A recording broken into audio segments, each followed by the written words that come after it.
Ave Maria, Ave Maria, Ave Maria.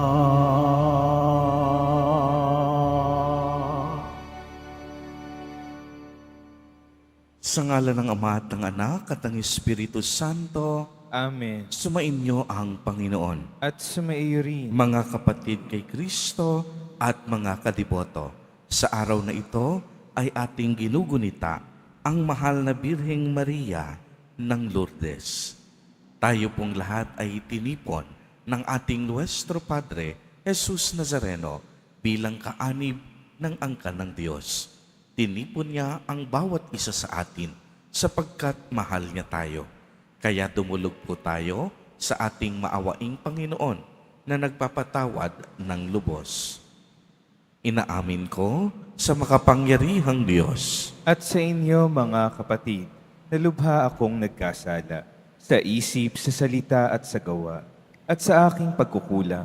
Kaya isinasamo ko sa mahal na Birheng Maria, sa lahat ng mga anghel at mga banal, at sa inyo, mga kapatid, na ako'y ipanalangin sa Panginoong ating Diyos. Kaawaan tayo ng makapangyarihang Diyos, patawarin tayo sa ating mga kasalanan at patnubayan tayo sa buhay na walang hanggan. Amen. Panginoon, kaawaan mo kami. Panginoon, kaawaan mo kami. Kristo, kaawaan mo kami. Kristo, kaawaan mo kami. Panginoon, kaawaan mo kami. Panginoon, kaawaan mo kami.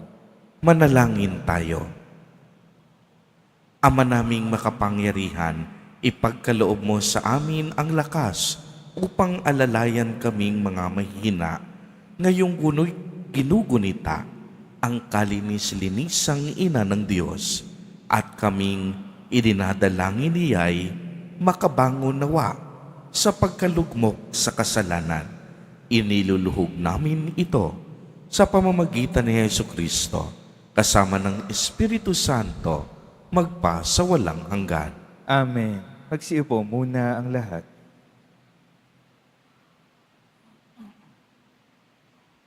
Pagbasa mula sa aklat ng Henesis. Sinabi ng Diyos, magkaroon sa tubig ng maraming bagay na may buhay at magkaroon din ng mga ibon sa himpapawid. Nilikha ng Diyos ang mga dambuhala sa dagat at lahat ng bagay na nabubuhay sa tubig at lahat ng uri ng ibon. Minasdan niya ang kanyang ginawa at siya'y nasiyahan. Pinagpala niya ang mga ito at sinabi, magpakarami ang lahat ng bagay na nabubuhay sa tubig at punuin ang karagatan. Magpakarami rin ang mga ibon at punuin ang daigdig. Dumaan ang gabi at sumapit ang umaga, iyon ang ikalimang araw. Sinabi ng Diyos, magkaroon ng lahat ng uri ng hayop sa lupa, maamo, maiilap, malalaki at maliliit. At gayon nga ang nangyari. Nilikha nga niya ang lahat ng ito at siya'y lubos na nasiyahan ng mamasda ng mga ito. Pagkatapos likhain ang lahat ng ito, sinabi ng Diyos, ngayon, lalalangin natin ang tao, ating gagawin siyang kalarawan natin. Siya ang mamamahala sa mga isda, mga ibon, at lahat ng hayop, maging maamo o mailap, malaki o maliit. Nilalang nga ng Diyos ang tao ayon sa kanyang larawan. Lumalang siya ng isang lalaki at isang babae, at sila'y pinagpala. Wika niya, magpakarami kayo at puniin ng inyong mga supling ang buong daigdig at pamahalaan ito. Bibigyan ko kayo ng kapangyarihan sa mga isda, sa mga ibon, at sa lahat ng maiilap na hayop, maging malalaki o maliliit. Bibigyan ko rin kayo ng lahat ng uri ng butil at mga bungang kahoy na inyong kakainin. Ang lahat ng halamang luntian ay ibibigay ko naman sa maiilap na hayop, malaki man o maliit, at sa lahat ng mga ibon. At ito nga ang nangyari.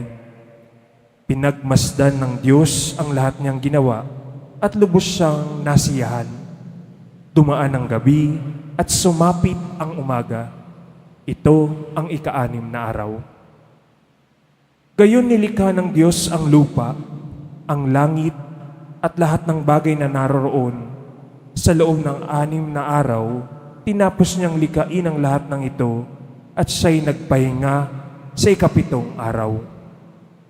Pinagpala niya ang ika-7 araw at itinangi sapagkat sa araw na ito siya nagpahinga matapos likhain ang lahat. Ganito ang pagkalikha sa lupa at sa langit. Ang salita ng Diyos. Salamat sa Diyos. Maningning ang iyong ngalan poon sa sangkalupaan. Maningning ang iyong ngalan poon sa sangkalupaan. Ang nilikha mong langit kung aking pagmasdan, pati mga tala, bituin at buwan. Ano nga ang tao upang iyong alalahanin? Ay ano nga siya na sukat mong kalingain? Maningning ang iyong ngalan poon sa sangkalupaan. Nilikha mo siya na halos kapantay ng iyong luningning at kadakilaan. Pinamahala mo sa buong daigdig, sa lahat ng bagay, malakit, maliit. Maningning ang iyong ngalan poon sa sangkalupaan. Mga baka tupa, hayop na mabangis, at lahat ng ibong nasa himpapawid, at maging sa isda, sa lalim ng tubig.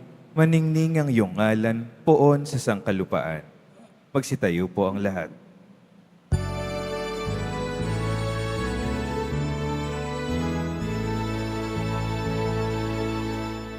Hallelujah, Hallelujah, Hallelujah, Hallelujah.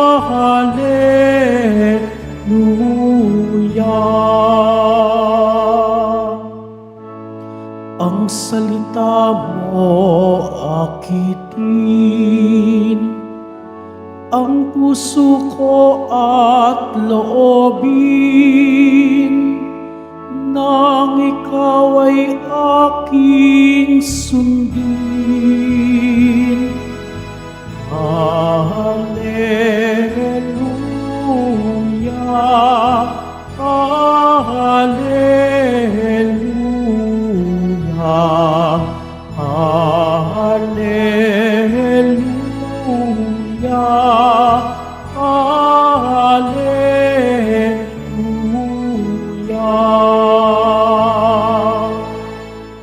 Sumainyo ang Panginoon. At sumaiyo rin. Ang mabuting balita ng Panginoon ayon kay San Marcos. Papuri sa iyo, Panginoon. Noong panahong iyon, may mga Pariseo at ilang iskribang galing sa Jerusalem na lumapit kay Jesus. Nakita nila nang ilan sa mga alagad ni Jesus ay kumakain nang hindi muna naghuhugas ng kamay sa paraang naaayon sa turong minana nila. Ang mga Hudyo, lalo na ang mga Pariseo, ay hindi kumakain hanggat hindi nakapaghuhugas ng kamay ayon sa turong minana nila sa kanilang mga ninuno. Hindi rin sila kumakain ng anumang galing sa palengke nang hindi muna ito hinuhugasan, at marami pang minanang turo ang kanilang sinusunod, tulad ng tanging paraan ng paghuhugas ng mga inuman, ng mga saro, ng mga sisidlang tanso at mga higaan. Kaya tinanong ni Jesus ang mga Pariseo at mga eskriba, bakit hindi sumusunod ang mga alagad mo sa turo ng ating mga ninuno? Kumakain sila nang hindi man lang naghugas ng kamay, ayon sa paraang iniuutos.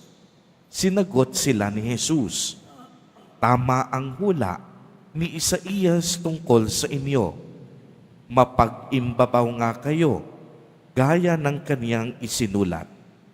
Paggalang na handog sa akin ng bayan ko'y paimbabaw lamang, sapagkat sa bibig at hindi sa puso ito bumubukal. Pagpupurit pagsambang ginagawa nila'y walang kabuluhan. Ang utos ng tao ay itinuturing utos ng may kapal. Niwawalang kabuluhan nga ninyo ang utos ng Diyos at ang sinusunod ninyo'y ang turo ng tao. Sinabi pa ni Jesus, kay husay ng paraan ninyo sa pagpapawalang bisa sa utos ng Diyos, masunod lamang ninyo ang mga turong minana ninyo.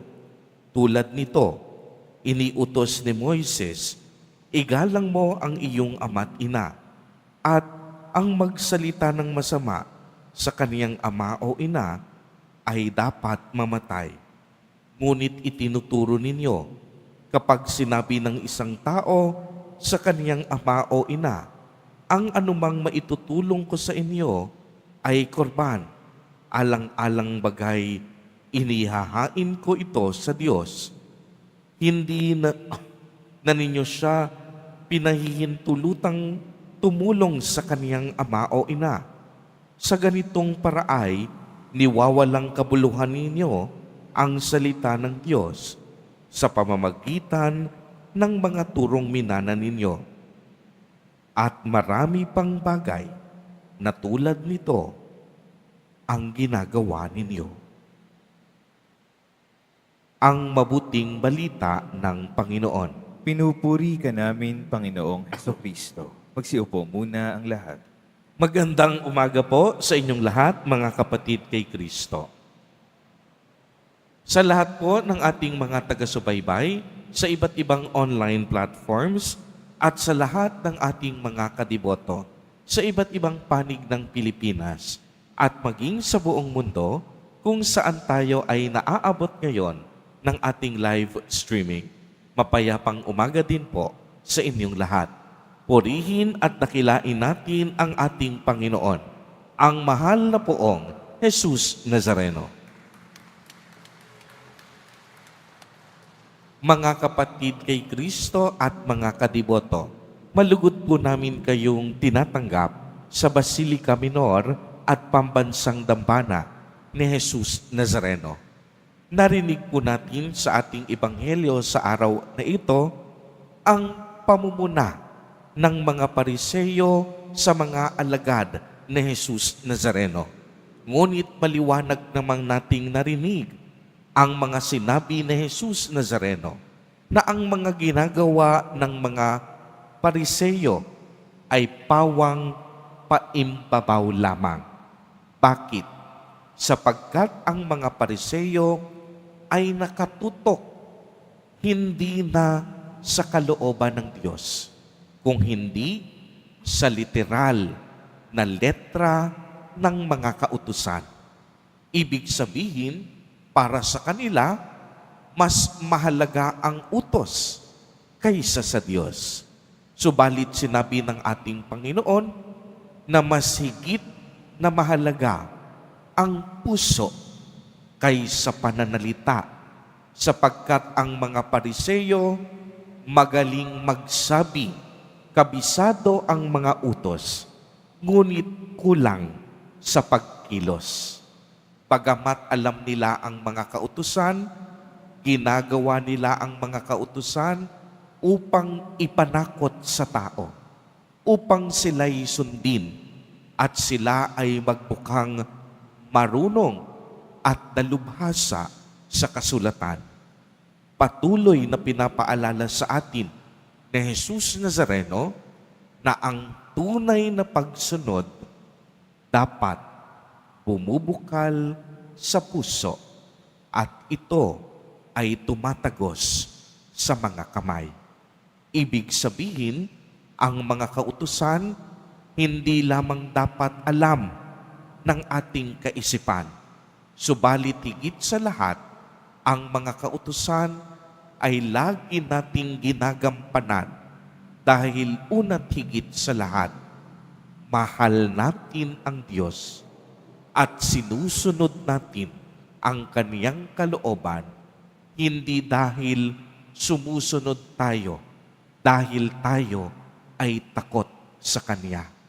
Sumusunod tayo dahil mahal natin ang Diyos at ang bawat pagsunod natin sa kautusan ay para sa ating ikabubuti. Mga kapatid kay Kristo, sa araw na ito ay atin din pong inaalala at ginugunita ang mahal na Birhen ng Lourdes. Taong 1858, ang mahal na ina ay nagpakita sa isang napakatahimik at napakasimpleng lugar sa probinsya ng France. 18 beses na nagpakita ang mahal na Birhen kay Santa Bernadette na mula sa isang pamilyang kapuspalad at halos naghihikahos. Si Santa Bernadette at ang kaniyang mga kamag-anak at kaibigan ay naghahanap noon ng kahoy na panggatong sa kanilang pagluluto nang makuha ang atensyon ni Santa Bernadette ng isang magandang babae na bigla na lamang lumitaw sa isang kuweba ng Masabel. Ang unang pagtatagpong ito ni Santa Bernadette at ng mahal na Birhen ay nasundan pa ng maraming pagkakataon. Mula Pebrero 11, 1858 hanggang Hulyo 16 ng parehong taon, nabatid ng dalaga na ang babae ay may dalang mahiwagang mensahe. At ito po ay tungkol sa kapayapaan ng mundo at pagbabalik loob ng mga tao. Nang dumating ang tamang panahon, nagpakilala ang makalangit na panauhin ni Santa Bernadette bilang ang Immaculada Concepcion. Ito ay isa sa napakaraming titulo ng mahal na Birheng Maria. Maraming mga balita ng himala ng pagpapagaling sa karamdaman ang naganap sa Lourdes noon. At dahil dito ay mabilis na kumalat ang debosyon ng mga tao sa mahal na Birhen. Naging masidhirin ang pagnanasa ng mga tao na mas lalong lumalim ang kanilang buhay, pananampalataya at pagsasariwa ng kanilang relasyon sa Diyos at sa simbahan.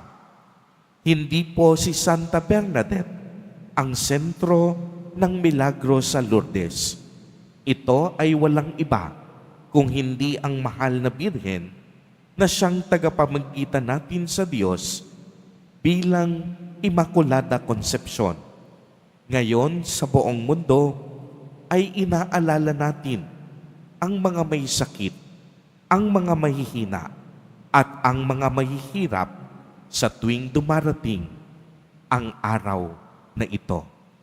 Kaya mga kapatid kay Kristo at mga kadiboto, sa sino man sa atin ang mga may sakit, may karamdaman, nanghihina at naghihirap sa buhay, huwag po tayong magdadalawang isip na lumapit sa pamamagitan ng panalangin ng mahal na Birhen ng Lourdes, sapagkat si Maria malapit sa puso ni Jesus Nazareno.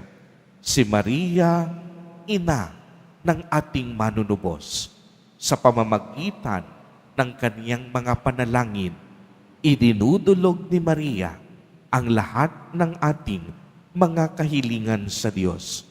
At sa pamamagitan at sa tulong ng kaniyang panalangin, makakaasa din tayo na tayo ay pakikinggan, lalong-lalo na ang panalangin ng mga may sakit at nasa banig ng karamdaman. Amen. Purihin at dakilain natin ang ating Panginoon, ang mahal na poong Jesus Nazareno.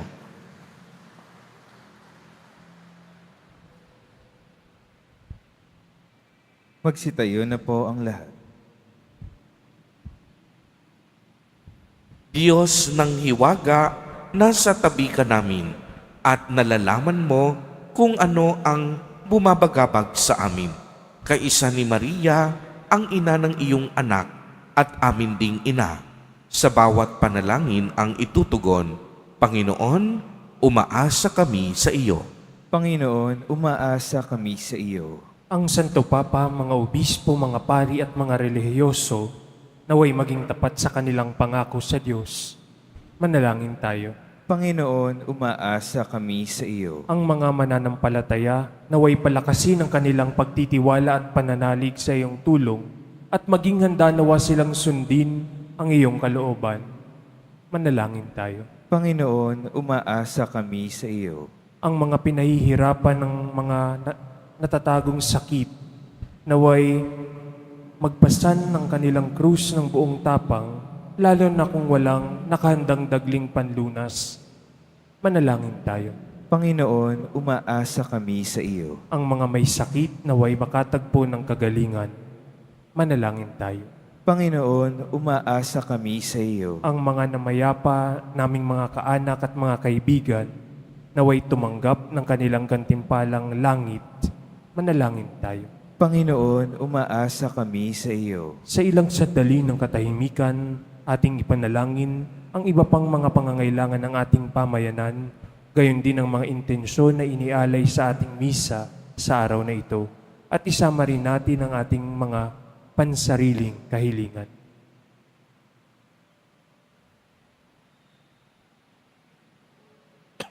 Manalangin tayo. Panginoon, umaasa kami sa iyo. Panginoon, tulungan mo kami upang kami ay maging handang ipagkatiwala ang aming mga sarili sa iyo, katulad ng ginawa ni Maria. Hinihiling namin ito sa pamamagitan ni Kristo na aming Panginoon. Amen.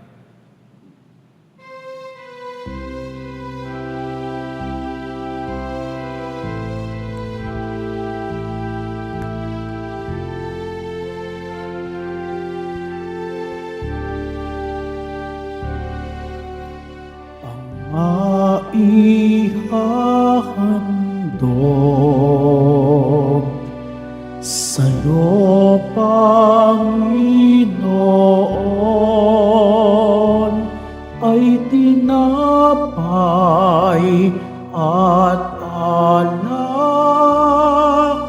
mula sa aming kamay. Sa iyong kabutihan, aming iaalay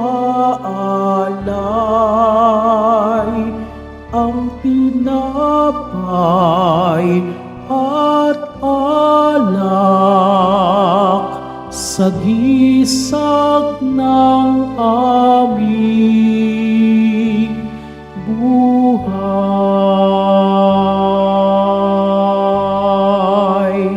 Magsitayo na po ang lahat. Manalangin kayo mga kapatid upang ang paghahain natin ay kalugdan ng Diyos amang makapangyarihan. Tanggapin nawa ng Panginoon itong paghahain sa iyong mga kamay, sa kapurihan niya at karangalan sa ating kapakinabangan at sa buong sambayanan niyang banal. Ama naming lumikha, sa paggunita namin sa mahal na Birhen, inihiling namin ang aming paghahain ay lakipan mo ng kapupunan upang kami ay maging handog na ikinalulugod mo kailanman sa pamamagitan ni Hesu Kristo, kasama ng Espiritu Santo, magpa sa walang hanggan. Amen. Sumainyo ang Panginoon. At sumaiyo rin. Itaas sa Diyos ang inyong puso at diwa. Itinaas na namin sa Panginoon. Pasalamatan natin ang Panginoong ating Diyos. Marapat na siya ay pasalamatan. Ama naming makapangyarihan, tunay ngang marapat na ikaw ay aming pasalamatan. Ngayong pinararangalan ang mahal na Birheng Maria, bukod mong pinagpala sa babaing lahat, ang mahal na Birheng totoong mapalad na iyong piniling maging ina ng iyong anak. Sa kapangyarihan ng Espiritong Banal, ang Birheng Maria ay naging inang tunay bilang liwanag nitong sanlibutan. Kaya kaisa ng mga anghel na nagsisiawit ng papuri sa iyo, nang walang humpay sa kalangitan, kami nagbubunyi sa iyong kadakilaan. Santo, Santo, Santo, Panginoong Diyos ng mga hukbo, napupuno ang langit at lupa ng kadakilaan mo. O sana sa kaitaasan, pinagpala ang naparirito sa ngalan ng Panginoon. O sana sa kaitaasan, magsihuluhod po ang lahat. Ama naming banal, ikaw ang bukal ng tanang kabanalan. Kaya't sa pamamagitan ng iyong Espiritu, ay gawin mo pong banal ang mga kaloob na ito upang para sa amin ay maging katawan at dugo ng aming Panginoong Hesukristo. Bago niya pinagtiis ang kusang loob na maging handog, hinawakan niya ang tinapay, pinasalamatan kaniya, pinagati-hati niya iyon, iniabot sa kaniyang mga alagad at sinabi, "Tanggapin ninyong lahat ito at kanin. Ito ang aking katawan na ihahandog para sa inyo."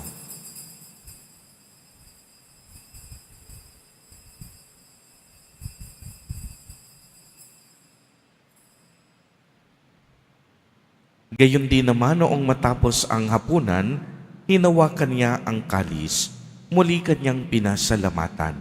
Iniabot niya ang kalis sa kaniyang mga alagad at sinabi, "Tanggapin ninyong lahat ito at inumin. Ito ang kalis ng aking dugo, ng bago at walang hanggang tipan, ang aking dugo na ibubuhos para sa inyo at para sa lahat sa ikapagpapatawad ng mga kasalanan. Gawin ninyo ito sa pag-alaala sa akin."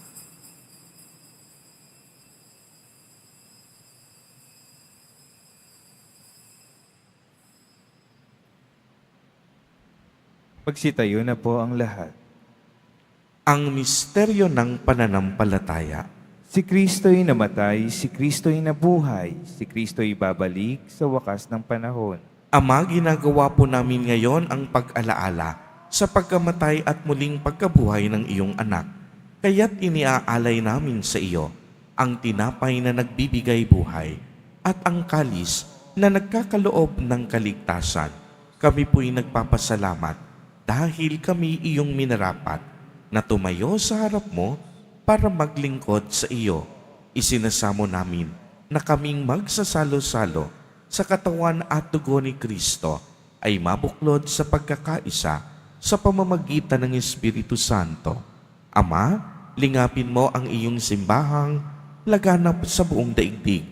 Puspusin mo kami sa pag-ibig kay isa ni Francisco na aming Santo Papa at ni Jose na aming Obispo at ng Tanang Kaparian. Alalahanin mo rin ang mga kapatid naming nahimlay nang may pag-asang sila'y muling mabubuhay, gayon din ang lahat ng mga pumanaw. Kaawaan mo po sila at patuloyin sa iyong kaliwanagan. Kaawaan mo't pagindapatin kaming lahat na makasalo sa iyong buhay na walang wakas.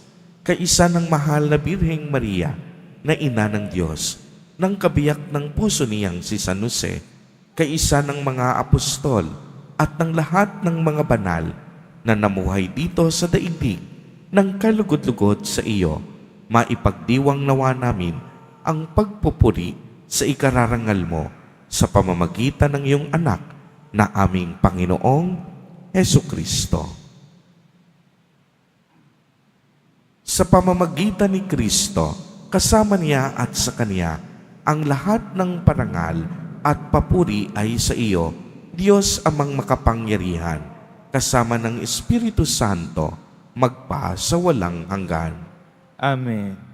Sa tagubilin ng mga nakagagaling na utos at turo ni Jesus na Panginoon natin at Diyos, ipahayag po natin ng lakas loob.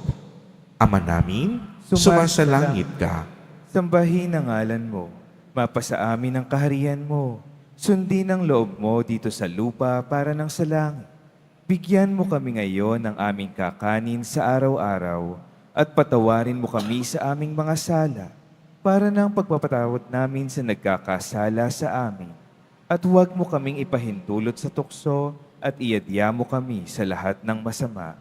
Hinihiling po namin na kami iadya sa lahat ng masama, pagkalooban ng kapayapaan araw-araw, iligtas sa kasalanan, at ilayo sa lahat ng kapahamakan, samantalang aming pinananabikan ang dakilang araw ng pagpapahayag ng tagapagligtas naming si Hesu Kristo.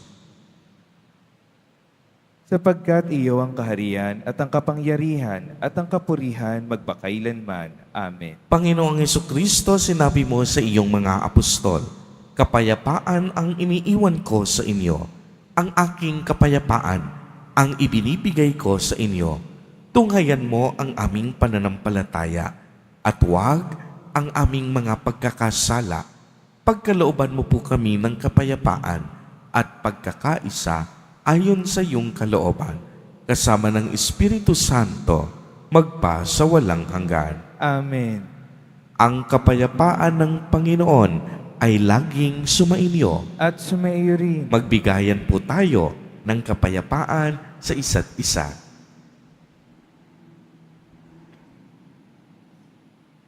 Kordero ng Diyos na nag-aalis ng mga kasalanan ng sanlibutan, maawa ka sa amin. Kordero ng Diyos na nag-aalis ng mga kasalanan ng sanlibutan, maawa ka sa amin. Kordero ng Diyos na nag-aalis ng mga kasalanan ng sanlibutan, ipagkaloob mo sa amin ang kapayapaan. Magsiluhod po ang lahat. Ito ang kordero ng Diyos. Ito ang nag-aalis ng mga kasalanan ng sanlibutan.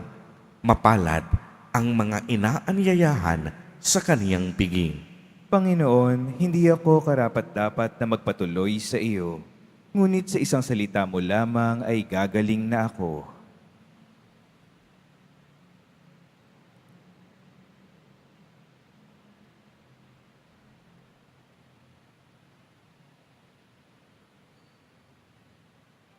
Para sa lahat ng tatanggap ng banal na komunyon, sasagot po tayo ng amen pagkasabi ng pari o ng lay minister ng katawan ni Kristo.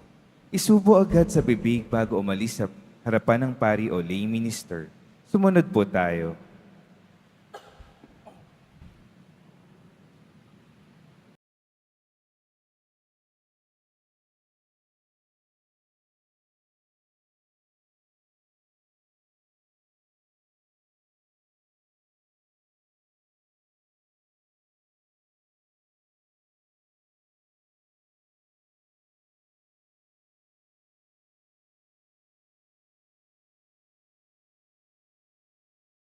Langin tayo.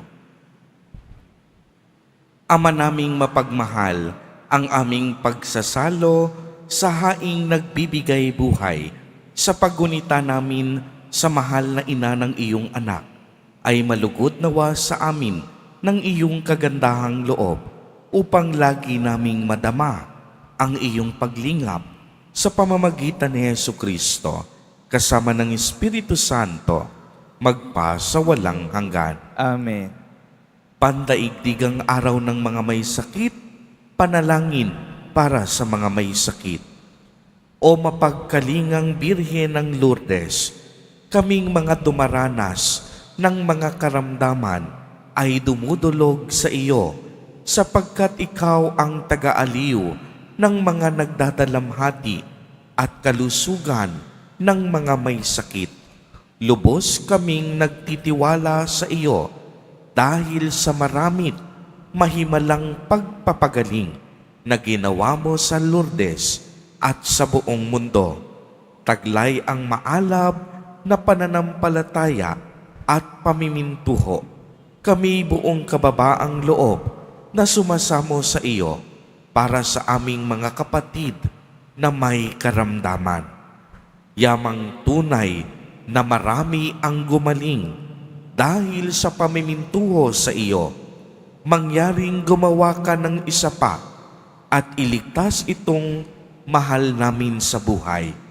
Ilayo mo sila sa panganib at ibangon sa banig ng karamdaman upang sila'y makabalik sa paglilingkod sa iyong anak na bubuhay at naghahari magpakailanman. Amen. Mahal na Birhen ng Lourdes, Ipanalangin mo kami. taga-aliw ng nagdadalamhati, Ipanalangin mo kami. kalusugan ng mga may sakit. Ipanalangin mo kami. Sumainyo ang Panginoon. At sumaiyo rin. Mahal na Poong Jesus Nazareno, inihayag mo sa pamamagitan ng krus ang walang maliw na pag-ibig ng Diyos sa sangkatauhan. Pakinggan mo ang kahilingan, lalo na para sa nangangailangan ng iyong tulong at awa. Makampanawa namin ang iyong kasagutan na may utang na loob na tinatanaw. Basbasan din po ninyo itong mga imahen at dasalan upang lalo kaming manalangin at magtiwala. Sa pamamagitan ng bendisyon na ito, naway lalo kaming maging mapaglingkod, masunurin at tapat sa iyo na aming maluwalhating Panginoon, magpa sa walang hanggan. Amen. At pagpalain po kayong lahat at ng inyong buong pamilya ng makapangyarihang Diyos, Ama, Anak, at Espiritu Santo. Amen. Umayo kayong taglay ang pag-ibig at kapayapaan ng Poong Jesus Nazareno. Salamat sa Diyos.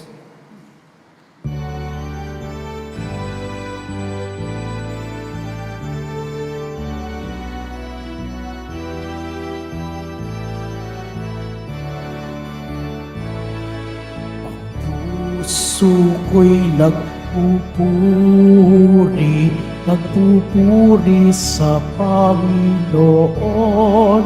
Nagagalak ang aking espiritu sa aking tagapagligtas, sapagkat nilingap niya kababaan ng kang alipin. Mapalad ang pangalan ko sa lahat ng mga bansa. Ang puso ko'y nagpupuri sa Panginoon. Nagagalak ang aking espiritu sa aking tagapagligtas. Nagagalak ang aking espiritu sa aking tagapagligtas.